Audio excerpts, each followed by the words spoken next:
welcome to Kickback with Chris, Martial Arts Podcast.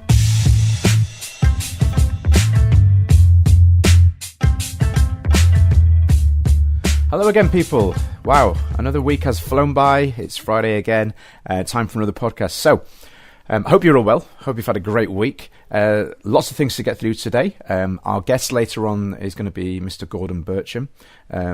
Somebody who is incredibly busy. As I said in the post I put in the forum for this one today, he makes me feel like I'm standing still, the amount this guy does. But yeah, that's going to be a great interview, one to stick around for sure. So listen for that one later.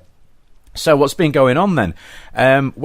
This weekend just gone, we had the Kaizen show, of which I am actually going to do a little review of in a short while.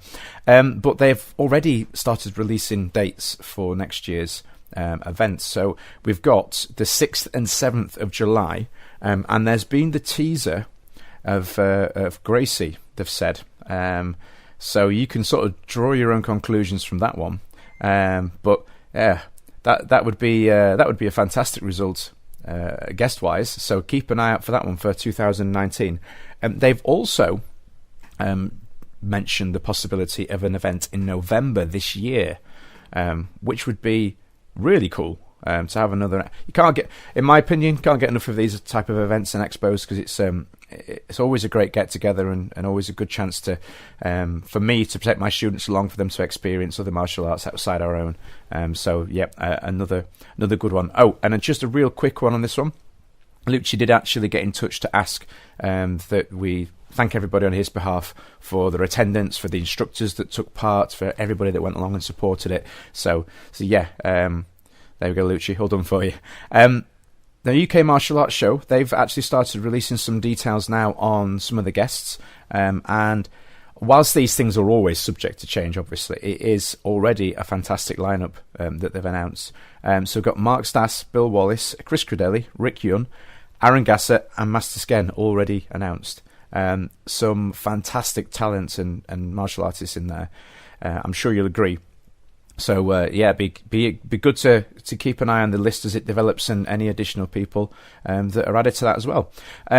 We've also had the announcement that the new online magazine, Martial Arts UK, will be having an official launch event on the 8th of July. For more information on that, if you speak to Mr. Bob Sykes, I'm sure he'll be able to fill you in all the details. I believe that Paul Barnett's taking care of the event, the launch event itself. So if you speak to one of those two guys, I'm sure they'll be able to help you out with information on that launch party if you're interested in going along. One now for us as a podcast. I'm very pleased to announce that, I am pleased to say that we will soon be able to announce details of our first sponsor. I say first, until now, my own website and online course, onlinekicking.co.uk, has been, we've been using the sales from that to help fund the podcast, but we now, hopefully, will be able to announce soon the details of our first independent sponsor, just for the show, which is really cool. In the short life that this podcast has been going, to be able to draw a sponsor this early on is absolutely brilliant. And don't worry, it will be in theme, in line with what we do. It won't just be some random mattress company, or the stuff that you sometimes hear connected to podcasts. I know we've got to sort of pay the bills and cover the costs, but it is always good when you can keep it in theme, because if you're listening to a podcast on fishing, then all of a sudden the guy starts talking about box meals that get delivered to his house, it is a little bit strange. So we're going to try our best to sort of keep away from that as much as possible. So on to our review of the Kaizen show from this weekend. I was there as an instructor again, and this time I took some students as well. And the first thing that struck me upon arriving was how much bigger the event had become. There was a lot more people there, for one. There was a lot more areas. They'd actually got the entire outside area, as well as the inside hall as well. In fact, there was two halls There was a lot more to do. They had the axe throwing as well, which was a cool addition. The whips as well, which you could hear those going all day long. People do it. I don't think there was a slot for more than maybe 30 seconds when you couldn't hear somebody using the whips. So that was a really cool addition, actually. Something that I've not seen at an expo before, that sort of thing. And with it being outdoors, it means it's safe for them to do, because obviously they can just keep that area controlled a lot easier. And the event itself had a really good community vibe about it. I was actually chatting to some of the instructors as well. I was teaching at 12:30 and did actually start on time as well, which for an expo is that's a really cool thing. So yeah, I started at 12:30 and finished at 1:30. And I was still there at about between sort of 6 and 6:30, just chatting and networking, doing little bits of business and catching up with friends. And it was there was a real nice sort of community vibe about it as an event. And that was a really good one in that respect. There was a fantastic opening with Mr. Keith Priestley as well, who did the pattern or form Basai Dai in memory of Scott Caldwell, which was a really good way to open the show, actually. It was there was a section, an area, a matted area, or there was actually, I think it was 6 areas, but area 1 was named in memory of Scott, which was a really nice touch, actually. And then obviously, although he has lots of friends throughout the community, that mat was reserved exclusively for his closer friends, which I thought was a really nice touch as well from the organisers. Now, with events, there's always little things to work on, and I did actually feed this back. Excuse me. Oh, I've had this cough now for ages. But no, I did actually feed this back to the one of the organisers on the day, and it's a similar thing really to what happened with the UK martial arts show.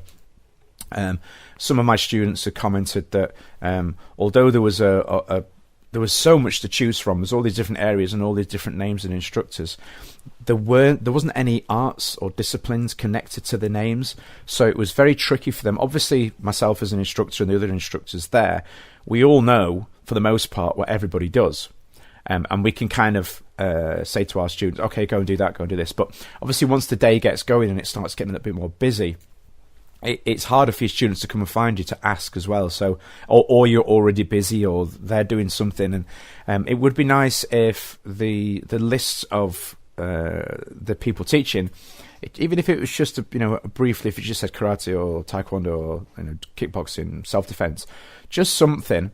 Because I think the thing with it is yes, and myself anyway, I do say to my students, oh, you must make sure you go and look for this person or this person. We'll always advise them in that respect. But when they're looking at the list, I think a lot of students train based on art, so they're looking for a specific art rather than a person.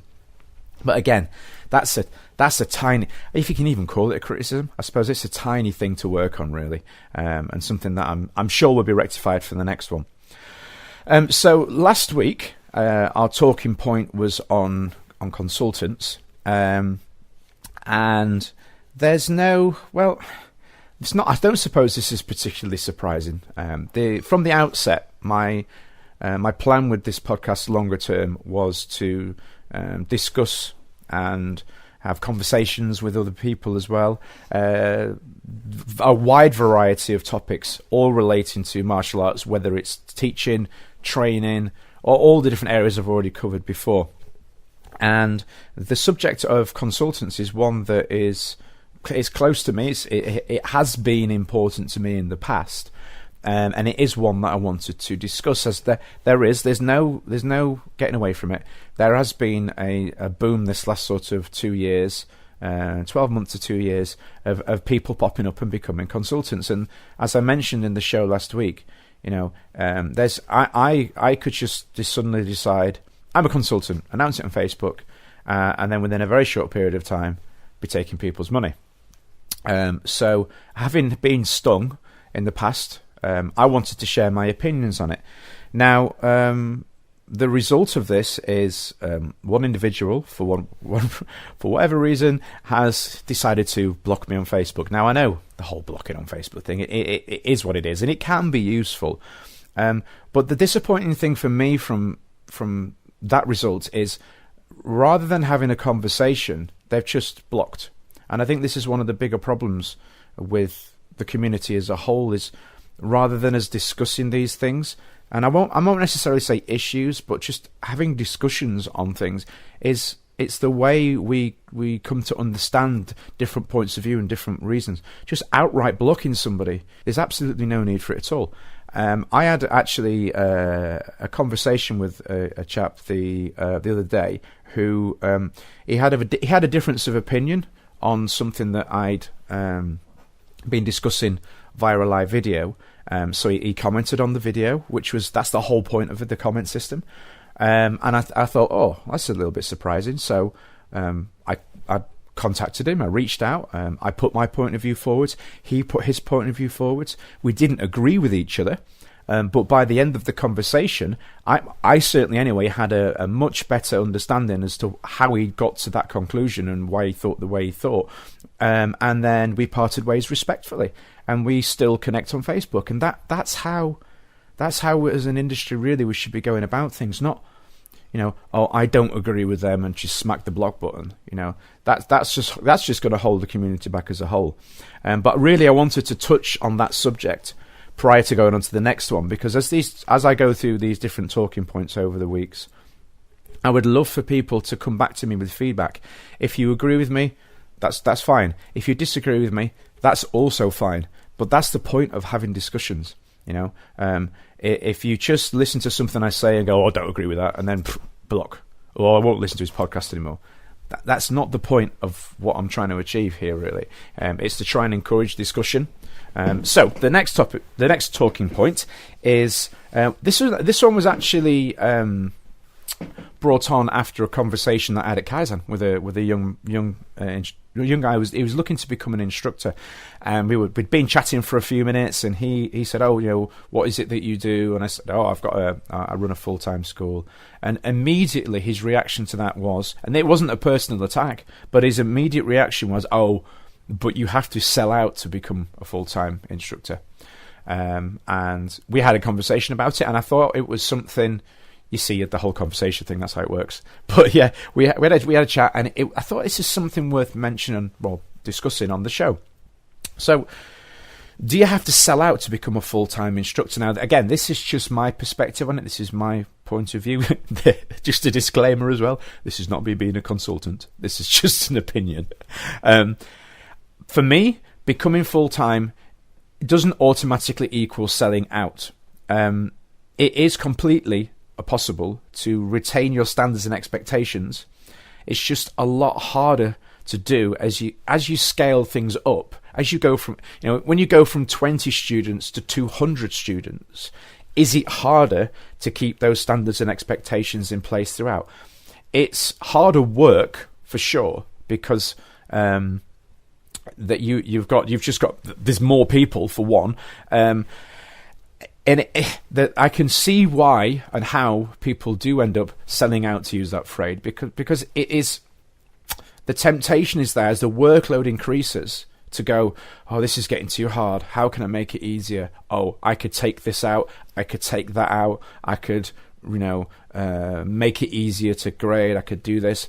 But the thing is, with extra work, with hard work, you can kind of set out your stall early days. And then it's everybody knows what's what, In my school, my parents and my students know that I am super, super fussy about people being at class on time. Now, other instructors aren't so concerned about it, which is fine. Everybody has their own way of doing things. Me personally, I have always, because it was drilled into me as a child when I was training, you aren't late for class. It's disrespectful to your other students, to yourself, to the art, and obviously to the instructor. You get to class on time, and my students and parents all know this. I set that early days, right when we opened in 2003, and everybody knows that's an expectation. Now, if I hadn't done that, and then 10 years later suddenly decided, no, this is a new ethos, this is a new way of running things, then I would have hit some issues, because I would have had 200 students that have all been working to one particular way that now all of a sudden are expected to do another thing. And that is where where if you feel there is change that needs to be made, you need to make it. And that is where I think the whole selling out ethos, the way of thinking, has come about. Because rather than necessarily making change, or indeed making change to make things easier, they're afraid to make change, going back to the first one, to make change to fix a problem. They don't. And I feel that, you have to either be prepared to make a change, to fix a problem, or resist the temptation to change things based on purely on increasing your bank balance. Excuse me. And with the increased pressures of running a full-time school, I can understand why people do that. It is a lot easier in today's age to sell for you, look at this in business terms, to sell a bad product. Okay, it is much easier to have a school with high numbers and low standards, because social media. People are becoming more advertising savvy now. They're having a better understanding on how people works with the whole psychology and approach to advertising. And you can be a very, very good salesman and an incredibly poor instructor and martial artist and still have a big, in air quotes, successful school.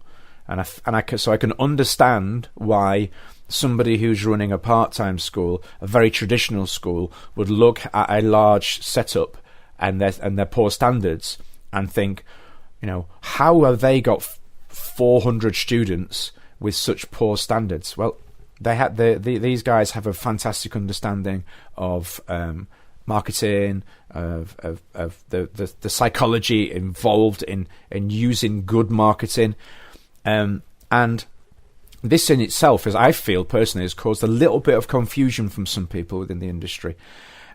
People see instructors using Facebook to market and instantly go, and I hate this phrase, just for the record, they'll go, oh look, it's a McDojo. And that's just, I hate that phrase. It's just, anyway, we'll not go down that one today. But they look at those schools and they go, oh look, they're advertising, they're a McDojo. Okay, that's not the case. Okay, you can be the best martial artist in the world with the best standards going. Okay, but if people don't know you exist, they won't come. And that is the way it is. I think we need to strip the ego away. It doesn't matter how good you think you are or how good you think your school is. If nobody knows about you, why are they going to turn up? Okay, you can't just rely on word of mouth from students anymore. Those days are long gone. Okay, so if you can be a good instructor with good morals, with good set of ethics, with good standards, with good students, and then apply good marketing sense, you're on to a win-win. So if you're one of these people that sees instructors using good advertising methods and automatically assumes that they are a McDojo, to use that horrible phrase, then just take a moment to look into what it is they're doing. Is it just that they're being sensible? Okay. We have a lot of things to consider. You have rent, you have rates, you have wages for staff, you have insurance, you have all these different things. These need to be paid. So if you can scale your school up and retain those standards, then sensible advertising is, well, it's a sensible thing. It's a no-brainer, really, isn't it? So coming up now, we have our interview with Gordon Burcham, who, as I mentioned at the outset of the podcast, this guy is always busy, always up to something, so positive, as I'm sure we'll come across in the interview. But before we go to the interview, let's just take a minute to listen to this quick advert. You're listening to Kick Back with Chris, the martial arts podcast, brought to you by www.onlinekicking.co.uk. Okay, so joining us on the line now, we have... it's a guy that makes me feel like I'm standing still. He's always up to something, always busy. Mr. Gordon Burcham, how are you doing this morning, sir? I am phenomenal. That's kind of my new word, and has been for the last few weeks or few months, should I say. Yeah, I'm absolutely awesome, loving life, and looking forward to the podcast. Fantastic. So what I like to do with our guests whenever we have anybody on from a martial arts background is go right back to the beginning, back to the start. How did you first get into martial arts? Wow, great question. I got into martial arts when I was 16, 17, and bear in mind I was a very much a recluse, if you like, at school. I wasn't very popular. I was bullied a fair bit while I was going through school, especially secondary school, from one kid. Felt very, very low. Was always kind of the guy on the outside of the perimeters, trying to fit in with everyone. I always felt like I literally was tagging along, and I was bullied a lot, like mentally and very, very physically. A period in my life which was a very scary and very sad time. I remember, if I go back to my childhood at that time, all the way through school, I hated it really. I remember riding home from school many days. Riding home from secondary school, getting home, and all I could be thinking of is getting in the house. And I'd ride my bike home. I remember putting it against we had a hedge. Put the bike against there, run in the house, and going straight away. Go and put what was a video, if any of you guys remember, a video on. And I always used to make sure that it was like, 2 hours long or long enough. Right. And the reason I did that, I'd be sitting there watching the video, and the reason I did that is because I didn't want I wanted it to go dark by the time it finished, so my mum wouldn't ask me to go outside, because every time I used to go outside I used to get beat up. So it was a very, very lonely, scared, I don't know, lots of people didn't like me. I was very quirky, very different. And I just couldn't connect really, and I was very, very placid and a very, very scared young man. So I started martial arts. I remember the day one of my friends turned up at the door. I remember opening the door now. He had long hair, a bit of a hippie, and he said, I've started doing kickboxing. It's really good. Do you want to come down? I remember thinking, no way do I want to do that. Why would I want to do that when I'm scared to death? So, but in the end, I went down because he went down there, started it, and I kind of carried it on. And they were all better than me. And I mean, I used to, go down there in fear, really. And I started doing it a little bit and getting into the martial arts. Then we started sparring, and I remember so many times, like literally having tears in my eyes at like 18 years of age. Sometimes I would come to the class, drive my car up outside, and I'd be there with so much fear. Wow. Many Many times I'd drive to the gym and go to drive back, and I'd do this backwards and forwards thing where I was driving back, then go again, and go before I'd get there through fear. So I had a lot of fear, tons of it. Hated getting hit, so fearful of someone could tap me and I would cry. Wow. It was that kind of thing. So it took me a hell of a long time to get into. But the one thing that my mum taught me that I want to share here is that, at the time I had a bit of resentment when I was older from the way my mum treated me, because like beat up, I'd run back in crying in fear, and she used to hit me, like she'd go, crack, get back out there, and push me back out. And I had this confrontation all the time and scared of, because I was going out and then coming back in, it was like this. But one of the things my mum taught me, and I'm so grateful to her, was that every time you get knocked down, you get up, because that's how you win in life. And I only learned the value of that later on in life, which I may share in this podcast. But so I was a very, very scared young man. It took me such a long time in the arts to actually believe in myself at all. In fact, over that time, I started competing. I remember my first martial arts tournament I had. And I remember it was the Winspers, the world famous Winspers tournament, and people were phenomenal people. And goes to this tournament, and I remember at the edge of the gym and edge of the mats, and I'm there, and I'm thinking, you feel all right, don't you? You've got you're not too bad. And I look over, and I swear to God, it was Bruce Lee with the purple belt on. I swear to God it was. I mean, this guy had a purple belt on, which is kind of like, middle grade, and he was doing jump spin up kicks. He was Bruce Lee, but ripped like Arnold Schwarzenegger. He was like, oh my God. And I remember going on there, and I think I must have got knocked down 10 times. Yeah. And this is in a points competition. And every time I got knocked down, I had this fear of death in me. It was so horrible. And I remember coming off that, throwing my gloves away in tears. Wow. I must have been 19 or whatever I was then. And I remember thinking, I'm not doing that again. But again, I went back in the gym again the next day. And that's kind of how it went. I lost for so many years. I used to go to tournaments every week and lose. I used to go literally nearly every Sunday. And it took me, and after a couple of years, I started to win a couple of ones, some of the, and got, a few little, local ones. And then I got into it, and I won a European title. But all along this journey, I never believed in myself. I used to believe it was luck. It was the right competitor I had. I never believed in myself one little bit. And I used to win British titles, and I still didn't believe in myself. I used to say it was just a luck. This is what I used to say about myself. So I used to have a very low opinion, low self-worth. I used to look at myself. I didn't like how I sounded, didn't like how I looked, didn't like who I was, didn't appreciate myself. I had a very low self-worth. So it took me a long time, but, I had an amazing instructor in Alfie Lewis who I kind of found over the years. And he really nurtured me. If anyone doesn't know who he is, he's just an absolute genius.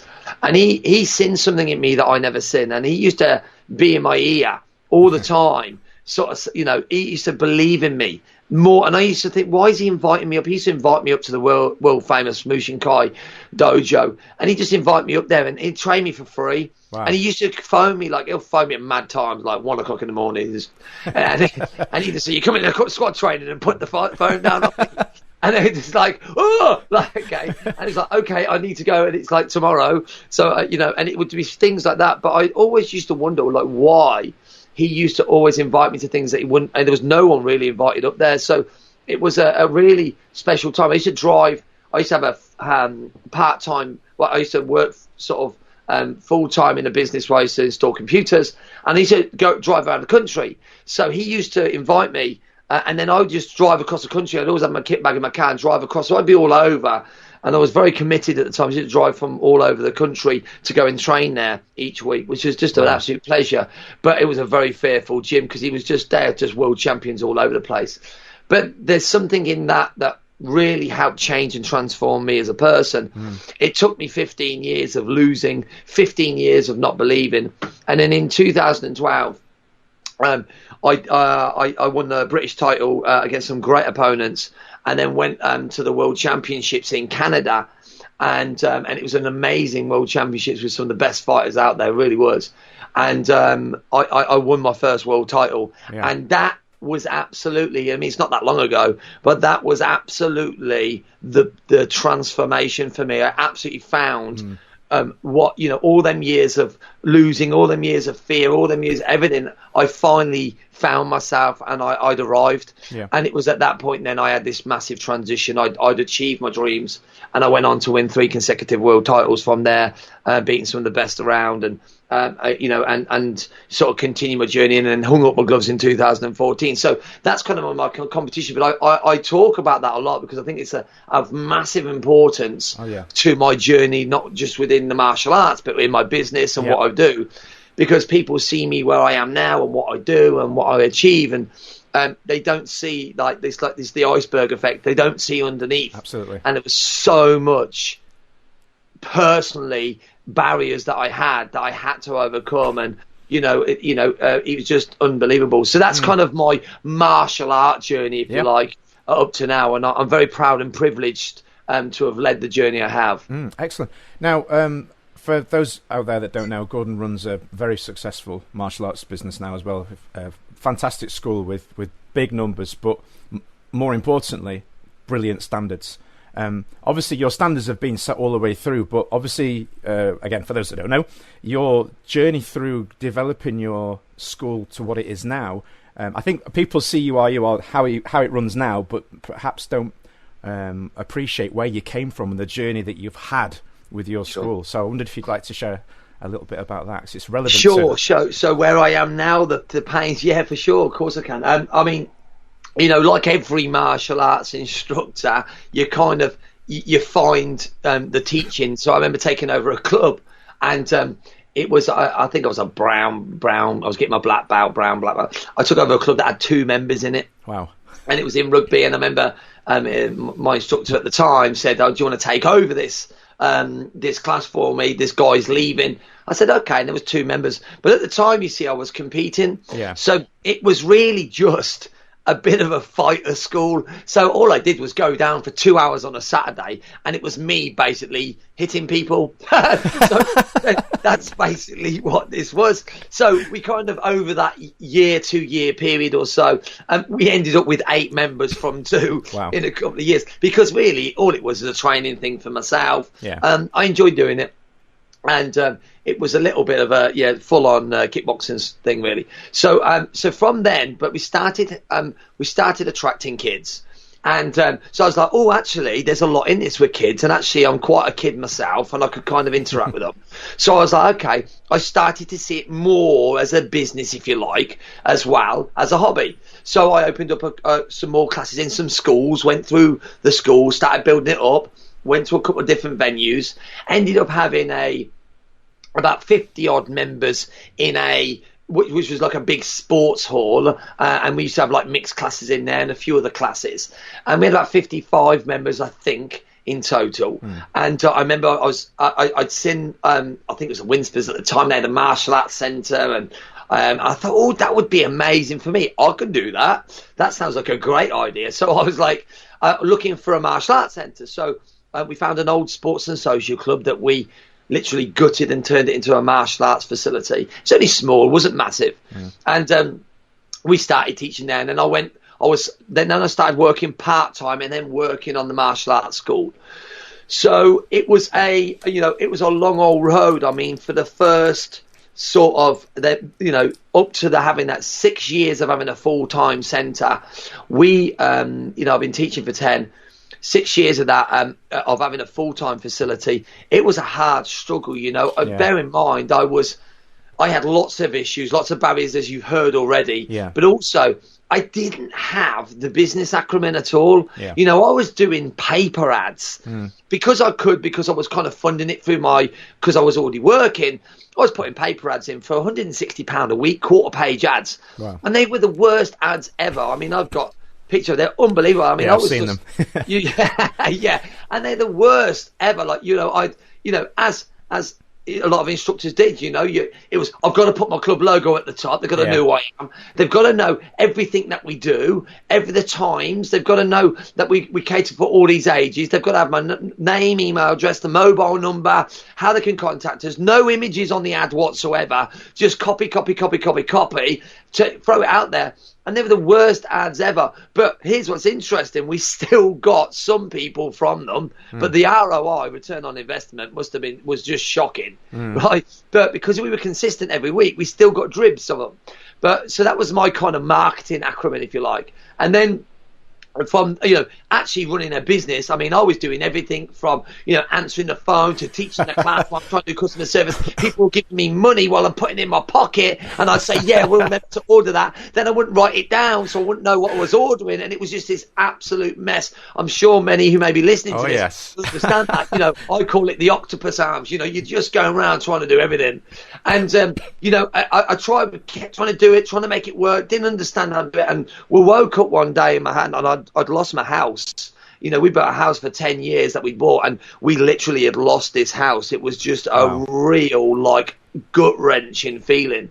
And I remember, as a male, just feeling absolutely inadequate. I thought, as a male, we like to provide and protect. It's kind of part of our instinct. As a male, I felt we'd let my family down.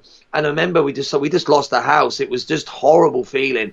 And I remember we had to go and get a rented accommodation quick. So we got a rented house, which I just hated. It was horrible. We had to get the cheapest one as well. I went to the bank manager and I said to him, could I borrow £200 on top of the £2,000 overdraft that we had? I remember him looking really smirkly at me and leaning back with his glasses on, kind of he had this horrible aura, and he said, I ain't lending you anymore. You're not having anything. He goes, you will be bankrupt in 2 months, I think he said. And I remember just feeling, bang, I was knocked down.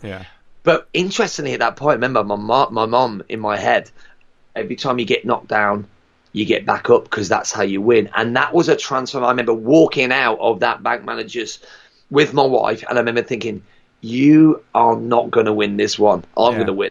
So I remember it was a massive change in the shift. There was that moment in time that everyone has. Yes. And I was like, no way, not going to happen. And I felt it as a challenge between me and this guy. Yeah. Said, not going to happen. Now, the reality is we should have gone bankrupt. The reality is we should, but we didn't.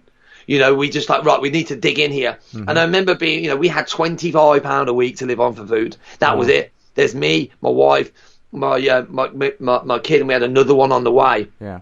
It was really tough, and my wife wasn't working, and because the kid was on the way, and you know, I was in a rental accommodation, and was going to lose my business. Without doubt, we're going to lose the martial arts. I was literally ready to cave it all in. I mean, bear in mind, we had 55 members before we had the full-time centre. In 6 years, we built it to 75. I mean, we were that good. And so we had 75 members. We had about £2,800 a month. I still remember it. Yeah. And that was what we were taking in everything. And, you know, we were just surviving.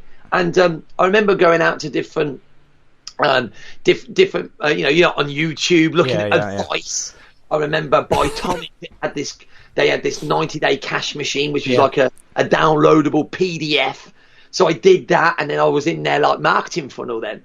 But I was liaising with a guy called Chris Gill, who I'm extremely indebted to, amazing guy. And he was going backwards and forwards, and then he had this.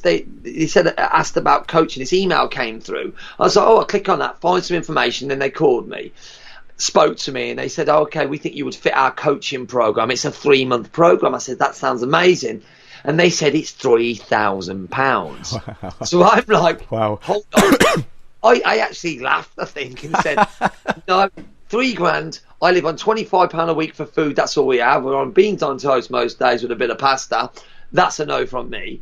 But I remember thinking, and there was a trigger again, I've got to make this work. Yeah. So we had to, I was like, I just knew, you know, when you know, there was a point in my life, it was either do or die. I had to do it. So I was like, right, I had sold some stuff that we had in the house, in the garage, borrowed a little bit of money and paid this £3,000. We're sitting on the bed for the first call. It must have been 10:30, 11. Can't remember the exact time. Me and my wife are in the spare room of this rented accommodation. We're lying there waiting for the phone. Wait there. I think it was 10:30. Gets to 10 to 11. No phone call. Oh no. Gets to no phone call. So he phones him up. There's no answer. It's dead. There's no phone. There's nothing going on. And I was like, oh no, we've lost £3,000 because we paid up front. Oh jeez. And they had no communication. But anyway, we managed to get hold of him at like 11:30. He was stuck in a snowstorm. And he couldn't have no signal, so he was just stuck. So hence we didn't have that first phone call. But we started coaching, and he said, what is it you would like? And I remember the magic number for me was £10,000 a month. He says, what do you need? What do you ask? I'd love in the future, you know, in a couple of years to be earning £10,000 a month. That would just be absolutely phenomenal. So he says, you know, we've got the systems and process. We'll help you coach you, but you're going to get there as soon as you like apply all the things I'm going to teach you. I says, we're all in. So me and my wife just absolutely turned our business upside down, learned marketing systems, processes, and we took everything. We just ripped it all down from him. We just applied everything we did right at source. Me and my wife were working probably 16 hours a day. She was pregnant. We were on the streets. We were in the leafleting, changed how we did our marketing literally overnight, changed putting workshops, added more classes, created a new 4 to 6 year old program, our own brand, did all this. And then within 2.5 months, we were earning £10,000 a month. Wow. And that was just absolutely life-changing for us. Can you imagine the difference it made to us? All of a sudden now we were in the green massively. It was just transformational. It was such an exciting time. And that cemented in me the absolute importance of education, of learning, like becoming what I now call becoming a black belt in business. Yeah. And I just went on this and still continue today. I had a business coach. I then acquired a life coach. And I've had this ever since for the last 10, 11 years. And just immersed myself in learning. Spent at least £200,000 on coaching seminars. Implemented, literally just immersion, full immersion. And on that journey, at least 5 of them years was about my own personal development, about the barriers I had. I had a lot of deep coaching to break down the beliefs that I had of myself. And that absolutely helped me on my journey within the martial arts as well, and helped me become the person I am today. And really just absolutely take my business to a whole new level, but more importantly, take myself to a whole new level of belief. And now I get the privilege of helping hundreds, if not thousands, of school owners across the planet with the skills that I get to teach. Yeah. So a couple of years ago, I had, after going through all of this, I had a light bulb moment at a property training event where I seen where people were selling properties. They had like 600 properties, but then they had this training company attached to it where they were reaching millions of people. And I had this trigger again. There's this another trigger. All I thought was martial arts business mastery. That's all I thought. The next day, I set up a group for martial arts business mastery community, and all I did was I just wanted to help martial arts school owners who were where I was. It was kind of like full circle. Yeah. And I've just gone on with that daily, just giving people. I have an absolute passion for helping other people become more than they think they can, help them in their businesses, see their true potential, reach their dreams. I believe it's my calling in life. I really do. I think Absolutely. It's within my soul. I absolutely love helping others. So I went on a journey then of developing martial arts business mastery, creating some, giving so much content to people for free, helping revolutionize this business and bringing people together. So that's what I've got today. Yeah, we'll talk about that in a minute. Yeah, brilliant. No, thanks for sharing, because that for me is an important part of what actually drew me to your services, because as I've discussed previously, I did actually have a little piece on it last week. I've had some bad experiences using business coaches and specifically martial arts based consultants in the past, and it put me off. We've had this conversation before. It totally put me off. I'd been what I considered to have been ripped off several times, and it kind of left a bad taste in my mouth. And that journey that you've just described for me is so important that you've gone through that, because as I was talking last week, there are a couple of I've come across some people that they just one day they just decide, today I'm a business coach, and they've had yes, they might have done some training a little bit, but they've had no experience. Going through what you went through with having your school, losing your school, nearly losing everything, and then having to build it all back up to where you are now, that is invaluable. I mean, that experience, that being able to share that with other school owners, I think for me, that was what kind of, to use a phrase, sold me on what you offer. Thank you. I think the thing is with what I think the reason I can help so many school owners, and that's why I help them, because I'm not a business coach. I'm a life coach. I am a life coach. I have been through so many things, so many barriers, so much coaching myself over the last 10, 11 years, that I have actually been on so many of the journeys people have been on, and I can see where they're at, and I can coach them through it, because it's not a case of just telling them something. You don't just tell someone how to do something. You've got to coach them through it. You've got to see what they can't see. You've got to understand the person, where they're at, and then mold them and move them through that challenge. Because sometimes I'm coaching people the same thing for 6 months, because they have this loop where they're going round and round in circles, and they've got to break their own barrier. I know, because I've been there. I know what it takes. I'm never judgmental. I can see it, and I have empathy, absolutely, because I know where I've been. So I think that's absolutely, like, they see this, and many people will copy that, and I believe I've probably, it's my own fault in some ways. I've created so many coaches and mentors and strategists within this industry that were never there until I set this up a couple of 2.5 years ago. It was never there, but because they'll see what I'm doing, they'll see it, and most people say, okay, I'll do that. And everyone has their own right to do what they want, but it's not as easy as it looks. And I think when you've been through the challenges I have, and that you really do have an empathy for others. I do have a genuine love for people, like helping them achieve. It's not easy.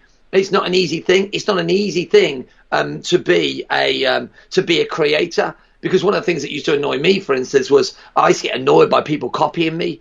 because I'm a bit like yourself there, Chris. I'm very quirky, and I'm very much a. I identify with that. I don't like the mold. So I'll go over here, I'll do my thing, and I like to stay away and I like to be a creator. I'm an innovator. That's what I like. I'm a disruptor. But what happens is obviously people see that and go, oh, okay, I'm going to have something. So they follow you, and then they do that same thing. And then I'm like, oh, go away. I'm going to go over here. So there's many times actually in the industry where I'm like, okay, I've gone to give it up. And the reason I've gone to give it up, and it's not because I've not loved it, it's because I'm very much my own person. So I've had to learn myself and be coached on that externally to kind of realize that actually I've had to try and park that and go, actually, my purpose and mission is to serve people, which I love. Now, I've realized that actually as a creator, when you're an innovator like I am, I'm always doing something different. I won't ever copy. I'll only innovate. It's what I do. Yeah. So you will always then find people who will copy. So it's part of it. So I'm actually okay with it now. I have no problem with it. It's kind of something that I step back and I just go, okay, it's just the way it is, and it will always be that way if you're an innovator. It's one of them things I can put up with. I can park it now, and actually it doesn't affect me anymore. So, which is a good thing. No, that is, which is again one of the qualities that I like in yourself. I mean, last week's show, I believe you listened to that excerpt. I actually this quick sort of share of thoughts on my experiences previously with different people I've worked with, and the net result of that was I'd actually discussed at the beginning of this podcast. I've been blocked by somebody in the last week, and the thing with it is I didn't actually name anybody. I was just discussing my thoughts on the industry as a whole and my experiences previously. So that's now 2 people that I have been blocked by on Facebook. Which is it's sad really, because as I mentioned in the piece earlier on, it's better to have conversations. Yeah, sure. Than it is to just go, oh no, I don't agree. Block. Just having conversation, and with you, that's something that I've been able to have. If I've thought something, I can have a chat with you about it, and if we don't agree, we can have a chat about it, and that's how we learn. That's how we grow. Yes. It's part of life, isn't it? Yeah, absolutely. One of the biggest things that I've picked up from you, I mean, this is the really cool thing about you to work with, I feel, is when I met you in my school, I'd already been running my school, I believe, for nearly 14 years by the time I first met yourself. And what was really interesting, I came on the first course, and there was people there that had been running for 2 months, for 6 months, for 2 years, and I remember we were sat and we were going around and everybody was explaining where they were at in their journey, and it got to me, and I felt a little bit like, when I remember thinking, everybody else is just starting, and I've been here. What? I'm like, but it was really cool, because what I came away with from that was something that I'd never had from anybody else before, any other coaches or consultants. They were always trying to get me to change how I run my school to match what I was doing was wrong. Yes. What they were doing was right, and you didn't do that. What I actually learned from you was to get out of my own way. That was the biggest thing that I picked up on. I wouldn't be doing this podcast. I wouldn't have my online course. Yeah. I wouldn't have the amount of new classes in my school if it wasn't for the fact that I learned to get out of my own way. So for me, that was which I thank you for immensely. That was the biggest thing that I picked up on. Not on changing this procedure or that procedure. That is important, of course. But simply getting out of my own way was. And I'm really pleased you shared that, Chris, because for me, and that epitomises what I try to do is and then try and say, like, business is all about the person. They are in their own way, which we talk about a lot, don't we? You hear me talk about on my live feeds and my new podcast that's coming up. But I think it's massively important that everyone is on their own personal journey, and I'm a massive believer in this industry. You can't, I really believe, you can't say anyone's way they teach or their style or whatever they are is wrong. Yeah, they teaching because they have a love and a passion for the style that they teach, and the way they are. What they are is we've all got traits or barriers or habits that we need to break, which is normally our own personal barriers that we've got to get out of our own way, as you said there, Chris, that we need to learn. I'm a big believer that you can still teach your martial arts You don't have to sell it out. You don't have to start doing like crazy new, like massive moves and stuff that make no reference to martial arts whatsoever. You just need to teach your martial arts. But what you need to do, all you need to do is become a black belt in business. And what I try and teach all the time, and I hope I can help the viewers here understand this, is you just need to learn how to market your business. You just need to learn about customer service. You just need to learn how to systemize it. You need to learn how to get out your own way. You need to learn how to develop yourself personally. You need to learn then how to work on it rather than in the business all the time. And you need to learn how to inspire others along the way to build great instructors, great staff, etc. Now, that sounds really easy, but obviously there's a lot of things, because a lot of martial artists have big control issues, and that's because it's not an issue really. It's just that's what we were taught. You know, in your martial arts, you're taught, right, it's just you control your body and mind. You know, this is what we're taught. So when it comes to business, it's completely flip it over. You've got to lose the control because you've got to inspire others. You've got to put your white bat on again to learn how to market. You've got to learn how about business. And this is the thing that most instructors don't get, which I'm so passionate about when I talk, is I believe in this industry like you won't believe. For me, my mission is to help change this industry. It's to help elevate it to where it should be. It should be the number one activity, the number one thing on people's minds in the UK, around the world, okay, for their kids and for themselves, for personal development. I don't think there's any instructor that would doubt that. We are the number one. The public don't believe it, though. And the reason for that is our standards are low because we don't treat it like a business. We treat it like a hobby. Now, you don't have to, when people say hobby, etc., or should I say, when they say business, there's this, oh, no, I don't want it to be a business. You charge for it. It's a business. End of story. But you don't have to change what you teach. It is complete delusion when you think, oh, okay, I have to change my style of teaching.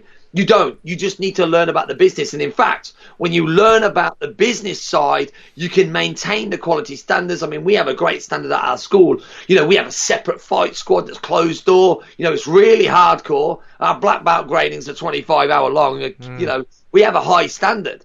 You know, so you don't have to sell out and you can have a 400 plus member school.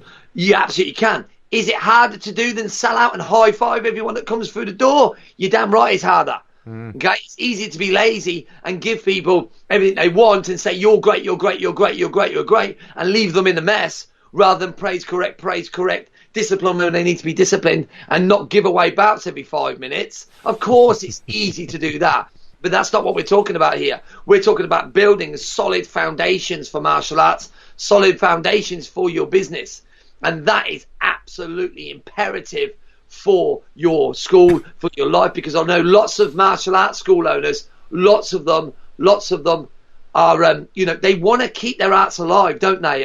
Lots of them want to keep their arts alive. So you have this thing, you can have, there are different like coaching practices where you can go and learn a system, which I think you're talking about there, Chris.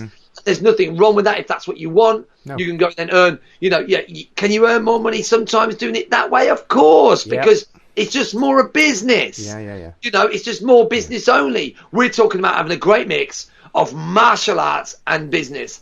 And my call out to Mo is I want to help educate the great martial artists in this world who want to maintain that, but want to teach as many people as they can, serve their community with the great martial arts.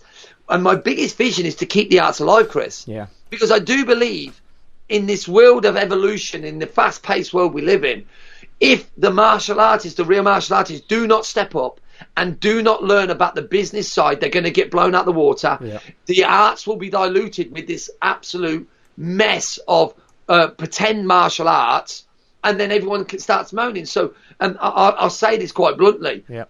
The old school martial artists are the problem because they've got to get out their own way, and they've got to learn this stuff to keep our arts alive. I truly believe that. Absolutely.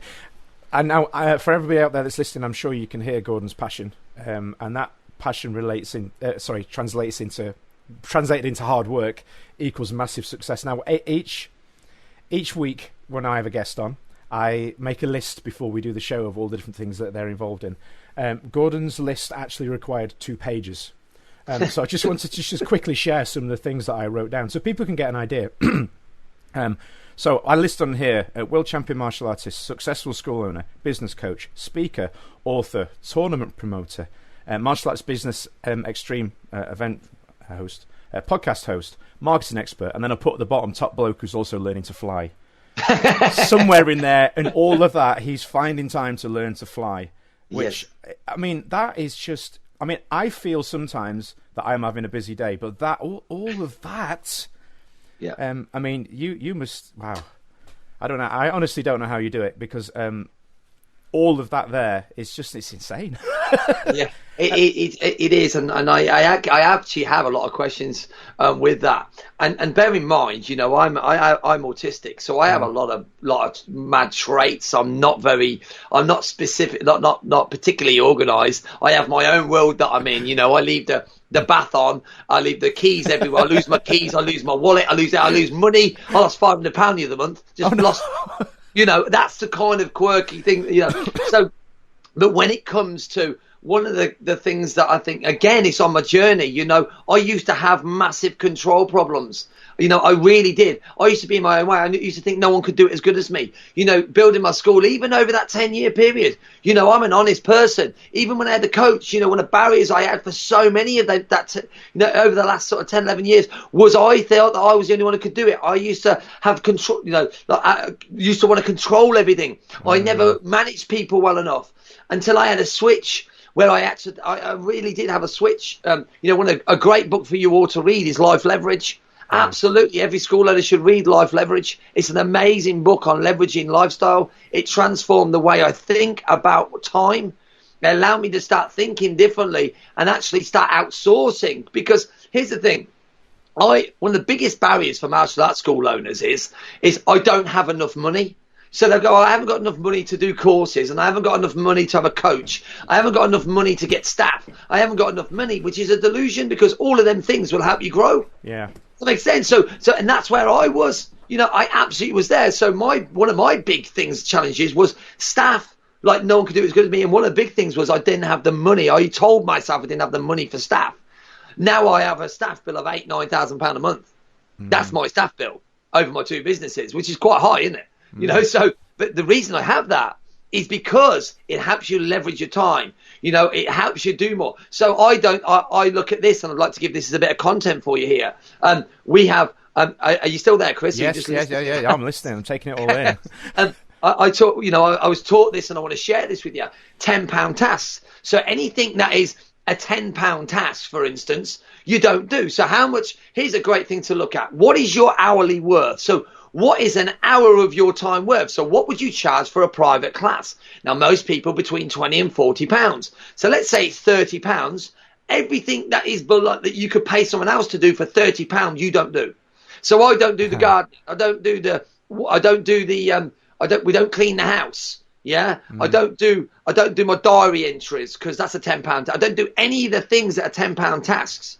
Does that make sense? So you outsource anything, so your self-worth goes up. So I used to have, so anything below that and what you could earn for that hour, you outsource it. Now you can leverage your time more. But most people's delusion is they look at staff or any outsourcing as an expense, where they've got to flip it round as an asset. An asset. Staff, people to help you, an asset, because 2 people are better than 1, 5 people are better than 1. They give you more leverage. So the reason I can get to do what I do is what I've done is I leverage it out. So when I get money, the money I earn, I don't just spend it on stuff. Yeah. You know, I've got a couple of nice cars, got a nice house, but I always reinvest it in staff. I'm always looking now who can help me on my journey, and it's absolutely helped me become the person I am today and continue to do so and do all the things. Because, like, for instance, I've got a podcast coming out, but my podcast isn't me like doing all the podcasts. I do the content, and it's literally just emailed, and I've got a team who do it for me. Does that make sense? That's how I can do a podcast. That's how I can do, you know, my courses. When I go to do my courses in my facility, I've got other people setting it all up for me, ordering everything. So I'm not doing it. I just provide the content for the courses, and I deliver. So it's working out your self-worth, where your highest delivery is, what your hourly worth is, and then outsource the rest. It's an amazing thing to do in your business, and you can start small. So you can start small, get your confidence and build up. So within staffing or outsourcing, you don't need to be thinking 40 hours. It can be a couple of hours a week, 3-4 hours a week. And what you'll find is when you do that and you find the right people, and that takes time as well. Once you do that, you're starting to leverage time now. You know, you got 3 or 4 people doing stuff at the same time and getting you to where you need to get to. And that's how you do. I'm not superhuman. I have 8 hours sleep every night. You know, I still get time to meditate in the mornings. I get time to run in the mornings. I come home. I do a lot of personal coaching. I do live videos. I do podcasts. I do content creation. I teach classes. You know, I go flying, which is kind of cool. And I get to do the things that I want to do. But I don't want people to think that in any way I'm superhuman. Absolutely anyone could do the same thing. But it's just what you want in life, understanding what you want in life. One of the big things for me now is freedom to do what I love. Yeah. So people ask me many times, like, why are you so happy? Why are you so bubbly? Why are you so buzzing? It's very, very simple. I only do the things I love and I outsource everything else. I mean, why wouldn't you be happy if you're doing the things you absolutely love? And everything else is outsourced. Everything else. So you'll find people who love admin. I hate admin. Find someone who loves admin. Find someone who absolutely has OCD and loves cleaning. Find someone who loves the gardening. Find these people. So if you've got anything that wears you down or is a £10 task, you know, you need to look at that in your... But this is all about not just business. This is called lifestyle. Because it comes back to some of my key, you know, my core values in life is I believe we need to live a life in abundance now. I believe we should be living heaven on earth. I think we should be living, you know, being happy in what we have. And you'll hear me many times in some of the posts I put up, Chris. And I always talk about, you know, you'll never be more happier than you are right now. Life is we are here now. We're living right now. And I see so many school owners, business people, just people in general. They're not enjoying their life. They're not. They're walking around like they're dead. You know, they're so they look depressed. They look moody. They're not happy, and it's because they're doing the things they don't want to do. They're not living the lifestyle. But I'm here to challenge that thinking that you chose it, and you can. And by the way, some people will go, "Oh, I didn't choose it. I've got this." Listen, when you can look at that, you chose the path. That's an amazing thing because that's where your power is. Because most people don't realize the power of choice is the one thing that is the most powerful for humans. We are the only species on the planet that has the power to choose, and choice is your power. So choose to live the lifestyle you want. Fantastic. Choose to live this is what it's all about. You have the choice, so go and choose to live it now. Choose to be happy. Choose to live what you choose the job you want. Choose choose not to do the gardening. Choose to fly. Choose to do what you want. You know, choice. And you know, many people will look at and listen to this. And maybe it's all right for you because now you've got this, but they've got to remember the journey I've been on and the choices I've made. And I think that's really, really important. I really hope that's inspired some of you because you can live a lifestyle. You can, and I think more than just building a martial arts school. You know, you're already doing that. You're already teaching. You're doing what you love. But there's also a life to be had as well, and I think it's really important. Fantastic. Thank you for that. I just wanted to touch really briefly, because I know your time is short, but on some of the things that I listed in that list that I read out to you. Obviously, one of the things in there was an author. I actually have your book in my hand right now. I'm looking at it. The Business of Martial Arts, Master Your Business and Master Your Life, which I've bought plenty of books in my time. Well, I'm not plenty. I don't want to exaggerate it. I've bought a lot of books on martial arts in my time, and this for me is gold dust. This is just amazing. I mean, I'm not trying to oversell it just because you're on the podcast, but this for me has been one of the best purchases I've made in the last 10 years. And I just wanted to ask you how did you come to what made you think, actually I quite fancy writing a book? Because I cannot imagine myself ever sitting down and one day going, I'm going to write a book. Well, what's interesting, Chris, is I never thought I'd buy a book either. Yeah. So I never thought I would. But what I did like about it was that you can leave a legacy and you can leave your imprint on the world and you can actually help many people through a book. So it was one of them things. I thought about it for probably 3 years. And then I remember saying, and it was on holiday. I was on holiday, as I am. I don't just sit there. I started writing this book on martial arts business. And it kind of grew from there. But I left it kind of dormant for about 12 months. And then I went on There's a guy called Rob Moore. He's part of the Disruptive Entrepreneur. He's an amazing guy, multi-millionaire from property and his disruptive entrepreneur stuff. He's an amazing guy, real top level. And I went on a book writing boot camp with him, and we wrote our book together. I finished it off, and the reason, and it's very difficult when you're writing a book, because I'm very for me to write a book, if I can do it, any of you guys can write a book, by the way, because if I could do it, I'm the most impatient person you'll ever come across, because I'm always going. But I managed to write the book, get it out there, get it out of my head. And I was really worried how it would go, because when you're writing your book, you're always critical a little bit. So it's like anything, we can be a little bit self-critical. So I thought, well, will they enjoy that?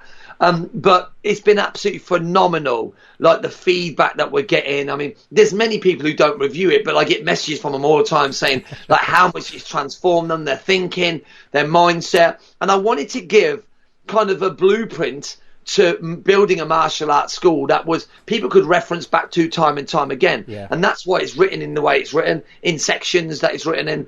But I didn't want it just to be like do this and this. I wanted the mindset stuff to be in there, the journey, the personal journey, talking about the instructor and how we get in our own way, as you know, but really giving them a nice blueprint to get any instructor. So if they have a student wanting to on their way to becoming a black belt, if they're a black belt or they're an instructor or an established school, it's for everyone. And that's what I wrote it for. It was written for everyone who wants to or is building a martial arts school. And I'm very, very proud of it. It's one of my most favourite accomplishments in life, I think, is writing my book. Fantastic. And then not being content in the knowledge that you've written a book, you also then went on to record it in audio as well. Which is fantastic. I mean, which is great for me. I mean, I'm not gonna stereotype martial artists, but I definitely find it easy to listen to things and read things. Sure, and I think I do as well. And the reason I did the audio was because I listen to a lot of audiobooks. And by the way, if you're listening to this, guys, education is king. But education and application, like learning, should be part of your makeup every day. Whether that's personal development or on business, you should be listening every day at least 30 minutes to, excuse me, to podcasts, to audiobooks, or reading the book physically, because I think there's a mix of both, which is important. And you should be educating your mind. You should be immersing. Like loads of people train their bodies, but they forget about one of the most important parts is their brain. We need to educate that, because it can be educated with negativity in society so much. If you look around you, so many negative people, negativity on the TV, negativity. You can't walk past any store without seeing a newspaper headline pop out on purpose. So that's negative. So all this negativity is going in. We must re-empower our mind and educate it in a different way. And that will absolutely serve you. One of the great quotes I want to share with you is, work harder on yourself than you do on your job. I think it's such an empowering quote that was from Jim Rohn. It's amazing, and I think it's so important. So absolutely, audiobooks are really powerful because you can leverage your time. So you could be running, I go to the gym, listen to my audio. If I'm driving my car, I'm listening to my audio. That's what's great about audios, and that's why I actually went and did the book. So I surveyed the community, and the majority of them said, it's important that you read it. So for 2 days, I immersed myself in reading my own book, which is quite cool because that's the first time I read my own book. Brilliant. And also as well, at the moment, you've just had a martial arts app that's just released. I've actually mentioned it a few times on the podcast previously. Really interesting idea. I have a click through most days. I actually use it to get some of of my news. For the beginning of the podcast. So thanks for that. No problem. I was wondering what your thinking was behind that and how that first came to mind. I mean, for me, I thought I mean, we've only done a soft launch. We're going to go big on this. We are going to go big because the reason we did a soft launch is because we're getting it. We've just revamped now the look and the feel of it, which I think is so much better. I wanted to make sure I'm happy with it. We've got some soft launches with people just putting in their club listings. My idea is always I want to give back to this industry. I absolutely love this industry because of what it's done for me, and I want to bring us together. And I always felt that we've got the social media channels, but an app that is just for martial artists where you can go to any style.